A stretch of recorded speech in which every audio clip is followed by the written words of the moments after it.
हाय viewers, कैसे हैं आप लोग। मैं शायन अख्तर अध्ययन क्लासेस के यूट्यूब चैनल से आपका स्वागत करता हूं।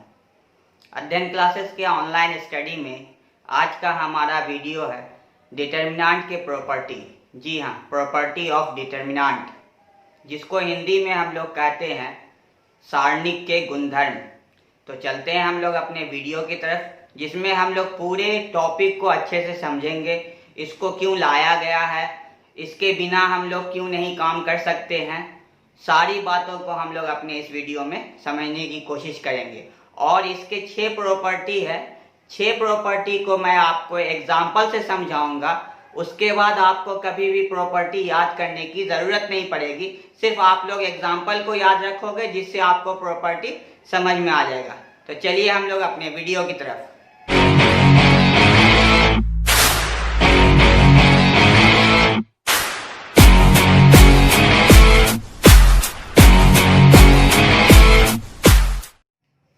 फ्रेंड्स, हमारा पहला प्रॉपर्टी है प्रॉपर्टी 1। किसी सारणिक का मान इसकी पंक्तियों और स्तंभों के परस्पर परिवर्तित करने पर अपरिवर्तित रहता है। इसका अर्थ ये हुआ कि अगर किसी हम सारणिक के रो को कॉलम में, कॉलम को रो में बदल दें तो उसके सारणिक में कोई बदलाव नहीं आएगा। इसको एग्जाम्पल से समझिए। 1 2 4 6, इसका हम लोग सारणिक निकाल देते हैं। तो 1 छके 6, 4 दूनी 8, कितना होगा -2।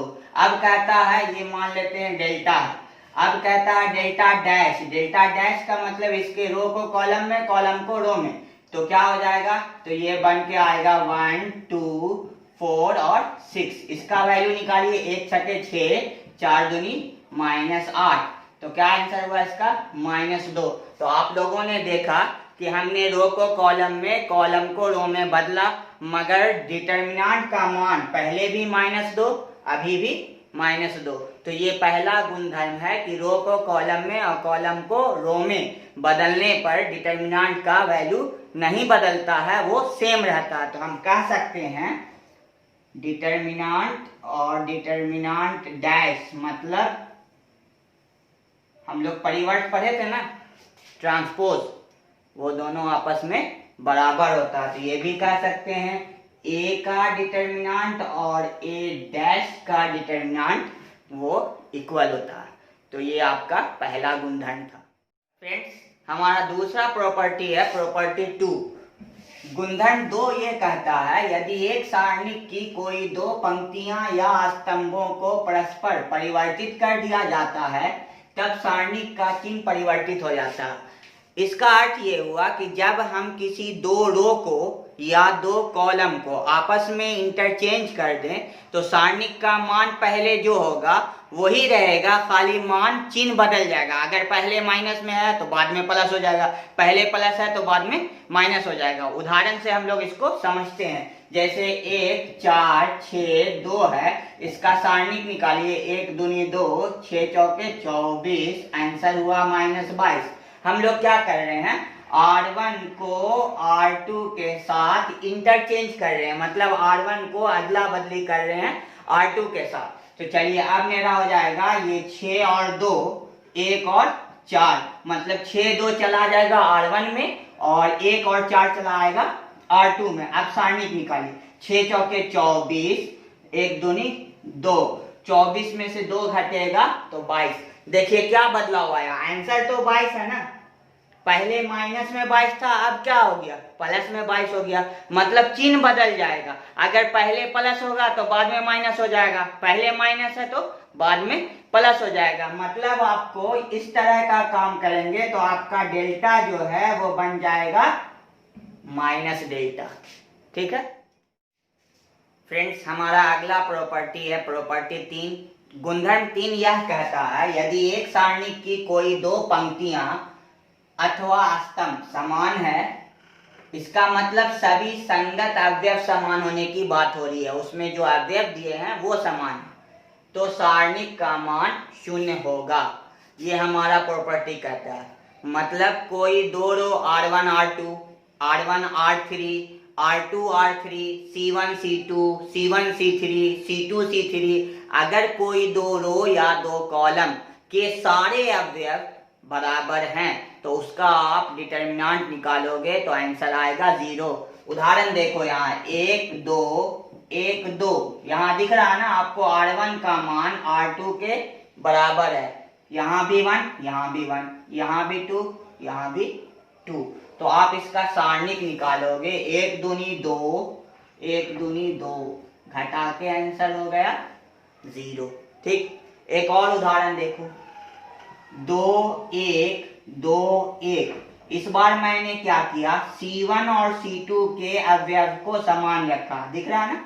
इसके आप सारणिक निकालोगे 2 एकम 2, 1 दूनी 2, आंसर क्या आएगा 0। आप 3 गुना 3 में भी देख लो, 1 2 3, 1 2 3, 2 1 5।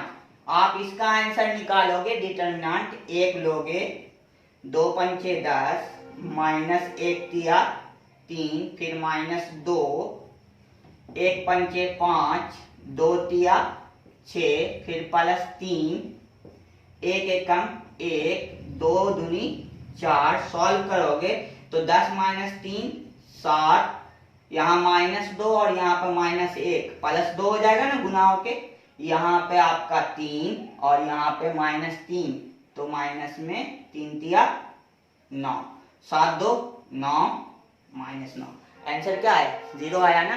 तो आपके कोई 2 रो या 2 कॉलम कोई भी अगर समान है तो उसका आप डिटर्मिनेंट मत निकालो, आप डायरेक्ट आंसर लिख दो गुणधर्म 3 से, क्या कि उसके आंसर होंगे 0। तो ये आपका तीसरा प्रॉपर्टी था। अब हम लोग चलते हैं अपने चौथे प्रॉपर्टी पर। फ्रेंड्स, हमारा अगला प्रॉपर्टी है गुणधर्म 4। गुणधर्म 4 यह कहता है यदि एक सारणिक के किसी एक पंक्ति या स्तंभ के प्रत्येक अवयव को एक अचर k से गुना करते हैं तो उसका मान भी k से गुणित हो जाता है।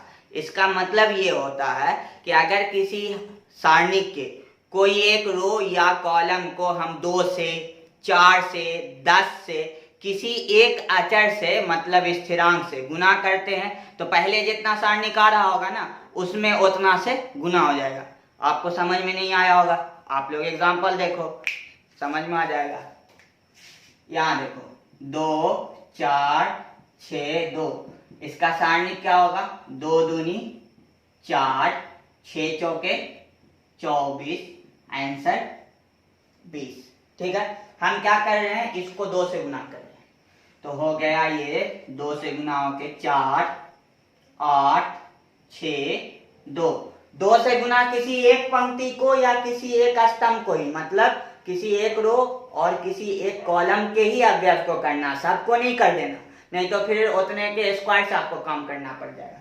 तो 2 से सिर्फ इसको गुना किया, 4 दूनी 8, 8 छके 48, कितना हुआ आपका -40। ठीक, आप इससे देखो कितना गुना किए थे 2, तो इसके डिटर्मिनेंट में आप 2 से गुना कर दो तो 2 गुने -20, देखो तो आंसर नहीं हो जा रहा -40, है ना।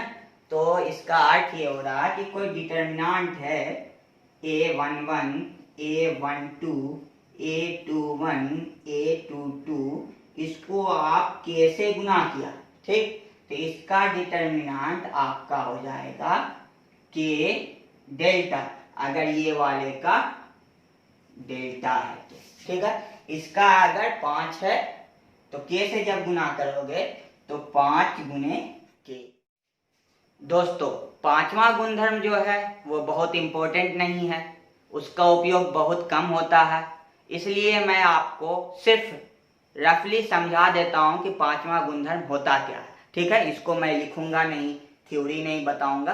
पांचवा गुणधर्म बस इतना सा है कि अगर आपको A1 plus B1, A2 plus B2, A3 plus B3, 5 2 3 4 3 1 ऐसा कुछ दिया हुआ, यहाँ पर अंक बदल सकता है, ऊपर में कुछ आपका 2 ठो मिला हुआ जुड़ा हुआ रहेगा, जैसे x plus y, x plus z, इस तरह से। तो आपको कर मतलब आपको बता रहा है कि इस गुणधर्म से आप क्या कर सकते हो, तो आप 2 सारणिक बना सकते हो। इसमें A1 लोगे ये 5, ये 4, A2 लोगे 2 3, A3 लोगे 3 1, फिर यहाँ से B1 लोगे, B2 लोगे, B3 लोगे, ये वाला सारा वैसे ही रहेगा।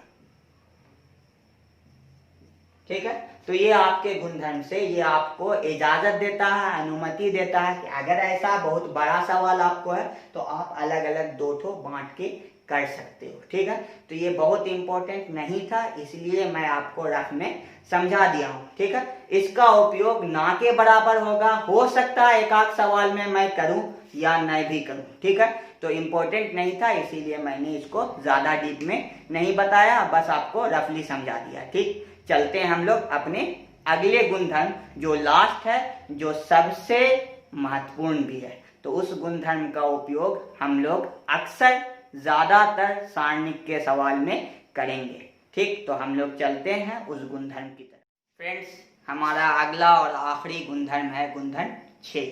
ये गुणधर्म सबसे इंपॉर्टेंट है, इसको अच्छे से आप लोग समझिए और इसी को याद रखिए, आपका सारा सवाल हल हो जाएगा। गुणधर्म ये कहता है कि यदि एक सारणिक के किसी पंक्ति या स्तंभ के प्रत्येक अवयव में दूसरी पंक्ति या स्तंभ छूट गया के संगत अवयवों के समान गुणजों को जोड़ दिया जाता है तो सारणिक का मान वही रहता है। मतलब हम किसी भी पंक्ति को किसी दूसरे पंक्ति में कुछ गुना करके उस पंक्ति से जोड़ सकते हैं या घटा सकते हैं। ये काम स्तंभ के साथ भी हो सकता है। और ये वाला काम हम लोग एनसीईआरटी का जो आव्यूह का चैप्टर था 3.4 उसमें मैंने किया था और बताया था कि सारणिक में ये आपको समझ में आएगा। मतलब हमको ये अनुमति दिया जाता है कि हम R1 में कुछ गुना करके किसी के साथ जोड़ दें, R3 के साथ, R2 के साथ, R1 में R1 plus R2 plus R3 कर दें।